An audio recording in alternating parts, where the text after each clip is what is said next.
And this week we will be covering AVI-SPL's new office in India, Zoom's privacy settlement, and more. Coming up next on AV Week. The network for the AV industry. What are you listening to? This is AV. This is AVNation. This is AVNation. This week on AV Week, episode 559, recorded Friday, May 6, 2022, Speechless. Support for AVNation is brought to you by Crestron. Welcome to another great episode of AV Week. I'm your host, Bradford Ben, and I am not Tim Albright, and neither are you. He is currently winging his way to Spain to cover ISE for AVNation, so you're definitely going to want to stay tuned to us to hear more about that coverage. Instead, in a first ever occurrence, I am the host of AV Week this week, so that means I actually have to listen to our esteemed guests. First, I'd like to introduce my friend Alicia Henley, who is coming to us from Tampa, a mere hour and a half away from me. Alicia, how you doing? I'm good. What's happening, Bradford? Thanks for having me. It's always fun hanging out. My pleasure to have you here. And then our other guest, which I'll pretend to pay attention to, is north of the border and exiled from the States by my own personal edict. It is Matt D. Scott, who also hosts Rosie Week right here on AVNation. Matt, how you doing? I'm doing great. Thanks, Bradford, for having me. Oh, it's my pleasure. Actually, it's Tim's pleasure. But, it is. You know, it's my pleasure to pretend I'm Tim. This is weird. I actually have to... Do you want to pretend you're Tim? No, but I'll do it anyway. It's the polite thing to do. Oh, our poor listeners today. This is going to be the best show ever. We have all sorts of good stuff. We're going to start with a little bit of international business. This news comes to us from our friends over at AV Network. AVI-SPL has incorporated in India, which obviously is a big change. It allows them to have local resources as well as other changes such as making it easier to do business in the country. So I'm going to start with you, Alicia, because you actually do work for a foreign-owned entity now that you're working for Dante, which is Audinate out of Australia. So you actually can kind of understand this. I hope it's either that or I gave you a great intro with nothing. But I wanted to get your take on this move for them to incorporate as a private company in India. I mean, I think it's a great move, but I didn't really look at this announcement from a traditional business side.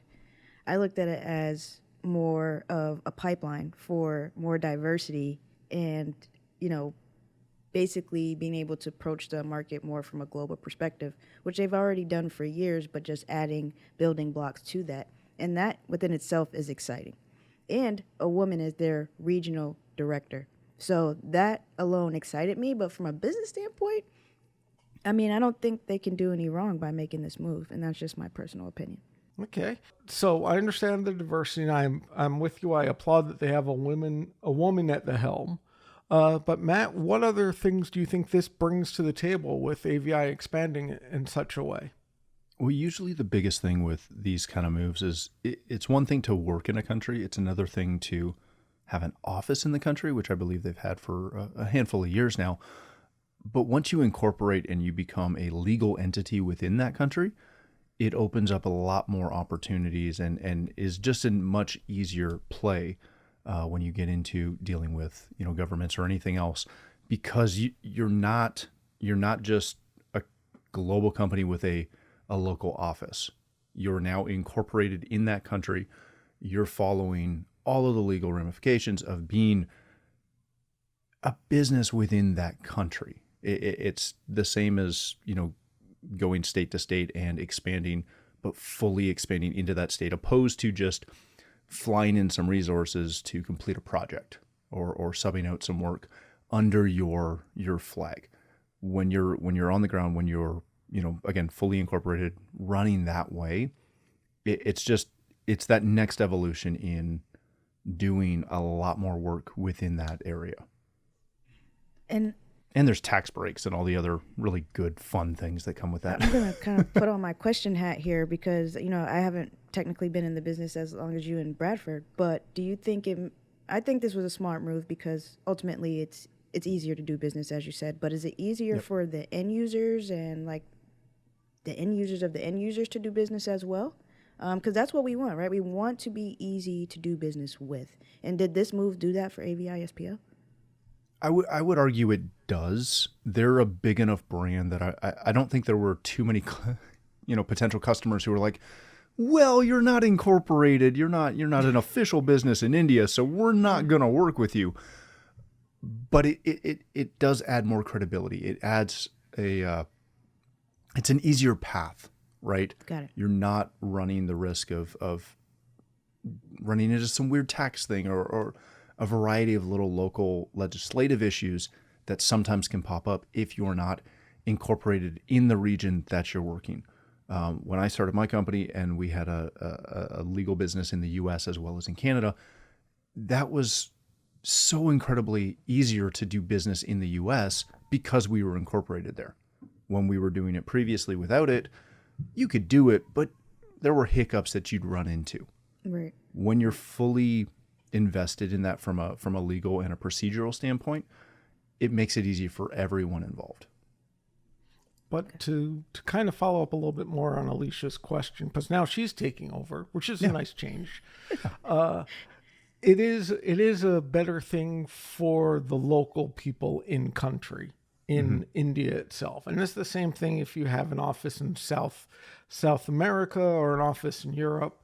You're, as an American-based company, calling from India to get tech support or have someone who speaks the language or understands the culture is much more difficult than if you have an office there. It's one of the reasons a lot of places are opening offices in the areas they're servicing. India has multiple languages and multiple dialects. Making communication can sometimes be the hardest thing. And it's not just India. It's China. It's Spain. It's Germany. Take your pick of any place that doesn't speak English as their primary language. And this becomes a big thing. Then you add in time zone differences. Here in the States, we already know the problems of dealing with East Coast versus West Coast, of if you don't order something early enough on the East Coast from a West Coast office, it's not going to get shipped out to you, or vice versa.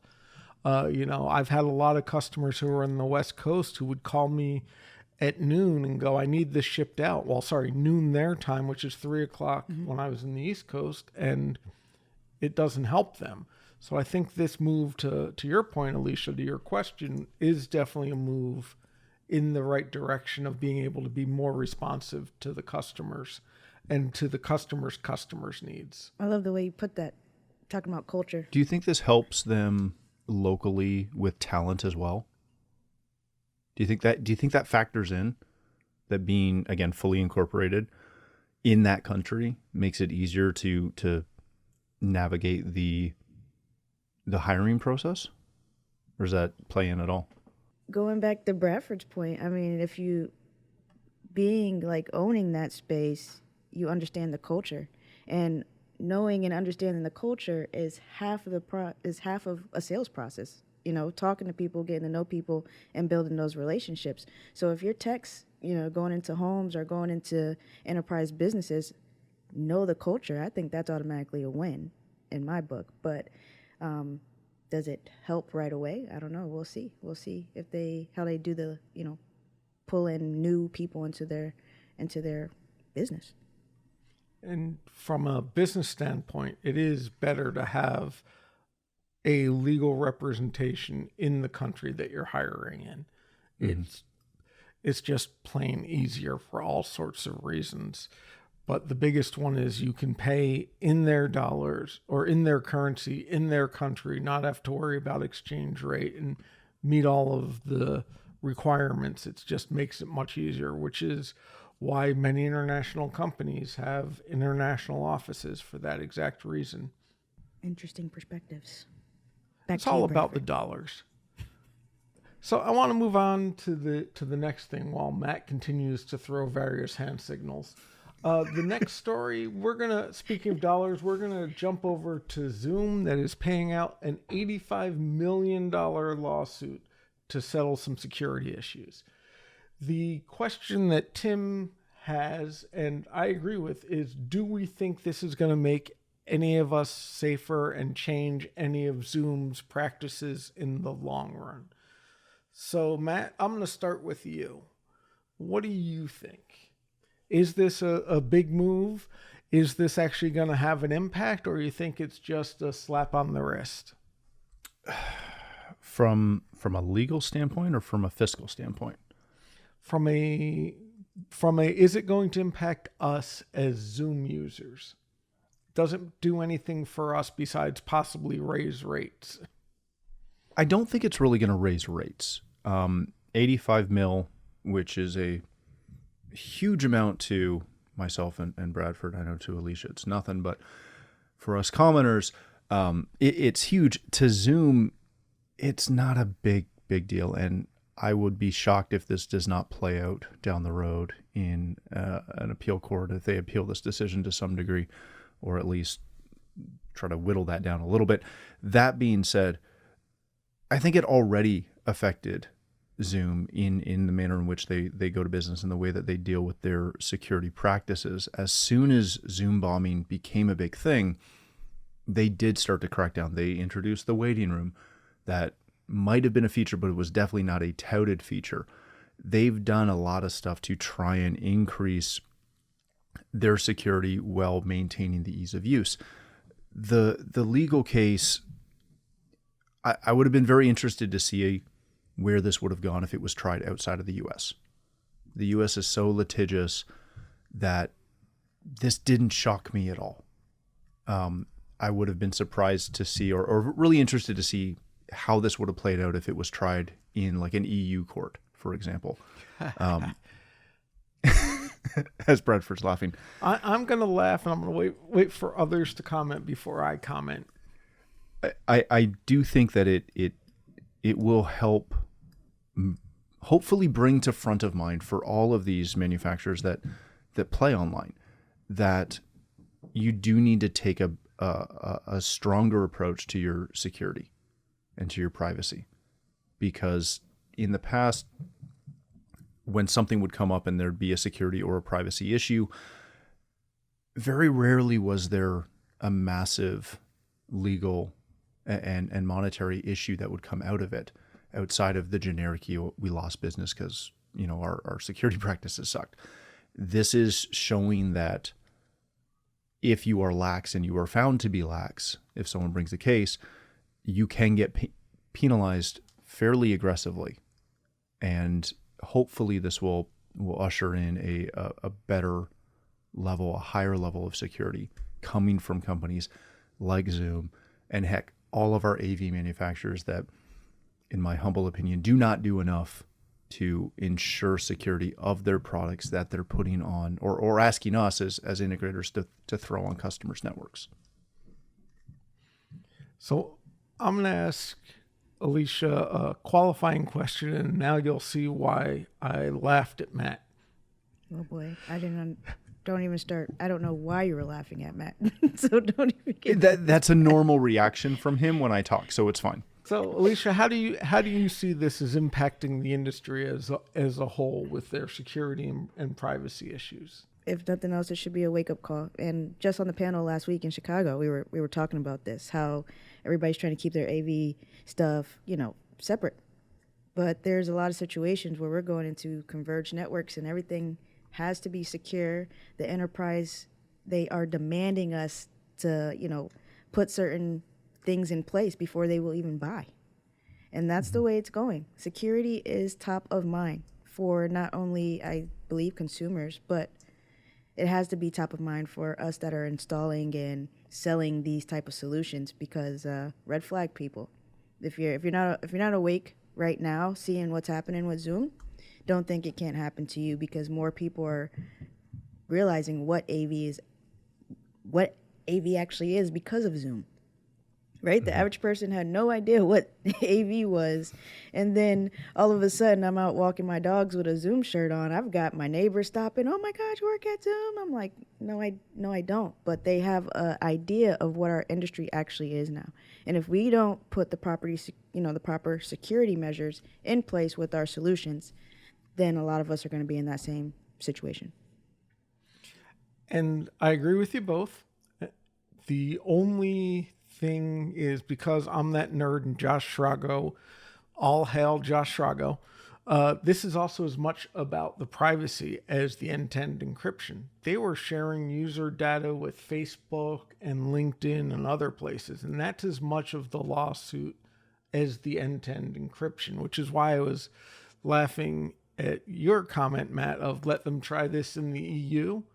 The EU is probably going to be up next because this violates all of the EU privacy and those components of all their data privacy acts. So it's as much about the lack of end-to-end security and the lack of due diligence as it is the privacy policy that we all had to sign to use it didn't actually get followed by the company.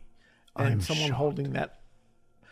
It's a bigger issue than you think, but it is shocking. And I think that's the bigger wake-up call of yes, the metadata is proprietary and you can't change your mind without telling people that you're sharing their data. Because as a business, to Alicia's point of how security is important, if you knew that I was talking with, say, AVWeek, and you worked, and then I was talking with Launch, and then I was talking with AV Network, and you could put all those dots together, you might be able to come up with what I'm doing and talking about. And that's where the metadata became just as important as the actual conversation. I think that's the other takeaway beyond to Alicia's point, keep everything secure. I would love to see a point where these companies are forced to show their hand a little bit better, right? I know I'm not the only one who reads most privacy policies and most of the terms and conditions that you have to sign for every app you use and every device you use, and et cetera, et cetera, et cetera. But the interconnectedness of those policies and how they work with other vendors is really disconcerting. And it would be nice if they could find a way to obviously have the legalese, but take some initiative and do hey, when you log in here, we're going to share everything you do with Facebook and Google and Apple and whoever else they want to share with. Because I think you'd have a lot more people who, click that, I don't want to be tracked on this app on their phone if it was laid out a little bit clearer. And I realize they don't want to do that, but that's the thing I hope to see kind of coming out of some of these cases, because there's a lot of privacy cases going on right now globally. But it'll be very interesting to see if it forces that hand just a little bit. I have no faith in that, but I'd love to see. It's going to be a while, though. It's going to be a while. Like, the internet is still so new, right? And just like everybody just started creating all this stuff with no rules, with no laws, no guidelines. We were just like, this is great. Let's all jump into this and talk to each other all over the world. Let's be free on the internet.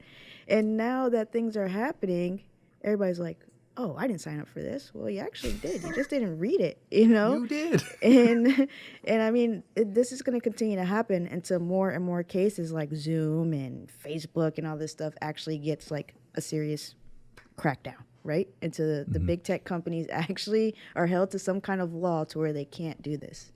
And that's a ways out.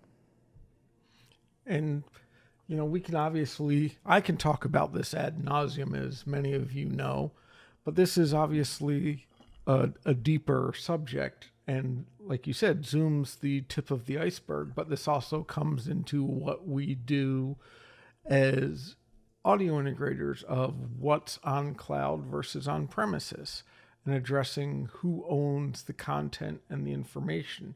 And to quote JOA, AV as a service, this is software as a service and other thing, and conferencing as a service. It has its drawbacks. Plus, I just wanted to name drop JOA so I'd get retweeted. I'm disappointed. I was hoping to get through an episode without talking about JOA. We can have Mitchell edit it out. No, it's fine. It's fine. Because now he'll hear my disgust over this, and that's worth it. Okay. Can you feel the love? Once again, my name is Tim Albright. Send your hate mail to Matt Scott. I'm going to throw it to our last question, and I think this is a big one. This is when I get to be news, and it was entirely unexpected. The AVIXA Women's Council is raising money to support young girls in STEM, and this comes from Taylor Moore right here on AVNation. The AVIXA Women's Council is supporting Rosie Riveters, which is an organization that helps young ladies, young girls, find out more about STEM, science, technology, engineering, and math, since I won't let that go without it. So that is something that AVIXA and Jennifer and Erica of AVIXA's Women Council is working on to support. In the interest of full disclosure, I'll have a little announcement about this right after we get your guys' opinion about this project. So I'll start with you, Alicia, since you brought up the diversity that's happening in AVI-SPL India. I'd like to get your take on this. I mean, it's a great initiative. We've seen a lot of companies get involved with things like this.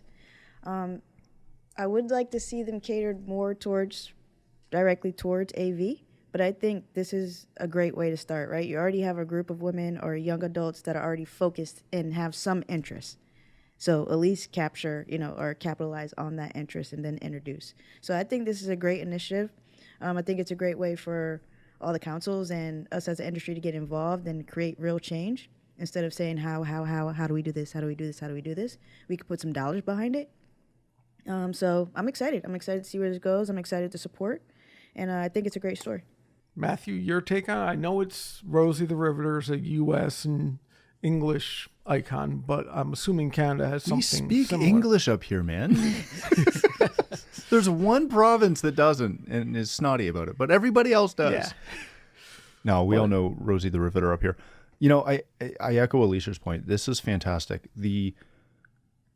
I'm always conflicted when I see these. To your point, Alicia, I'd love to see it more focused on our industry because, again, even when you do these events and you focus them on STEM, from an AV directive, it still always goes back to you can be a scientist, you can do all these other engineering things, and it doesn't always come back to AV. But that being said, STEM is such a effective and well-known program. Kind of latching onto that is, in my opinion, the easiest approach right now. It's the lowest bar of entry. I love seeing these things. We have a local STEM program here in my city, and it's amazing to see what they've put out. I love what they're doing, and love the fact that they're serving over 6,000 girls that they've worked with so far, which is just absolutely fantastic because it is. I think this is one of the easiest ways to get people into the channel is to get them excited about it young. That's how I got into it. I started at 5 or 6. When you start that early and you see how to do it and you see that there's opportunity, it just keeps going. And the way to continue to get that in front of people is through programs like this and to sponsor programs like this, which, speaking of sponsoring, breaking news. Breaking news. What's that breaking news, Matt? It seems that this has the initial goal has been met, which doesn't mean that you can't continue to sponsor and get involved, which you should. But there's a wonderful company out of Florida that has jumped up and made a big donation to help kick this off, which is also why you won't see any AVIXA swag on the show floor. Bradford, that is a fantastic donation that you and your company did. Love to see it. So. Yes, thank you. Kudos. Yes, and this is all thanks to Megan. Had nothing to do with Tim because I'm so prepped for these shows. I was talking with Megan, who told me about Jennifer and Erica's program. I reached out to them on Wednesday, and on Thursday we had talked, and I fully funded this initiative. So Advisist is the title sponsor for this round.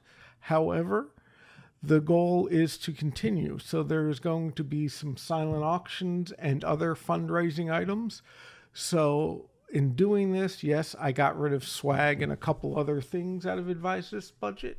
But more importantly, I'm helping put my dollars, to Alicia's point, but also through actions of helping things. And I hope everyone else will as well.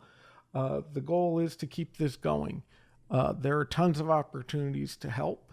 I'm lucky to be able to do this, so I'm more than happy to. I've known Jennifer and her family since a while ago. We'll just say that. It might have been before Matt was born.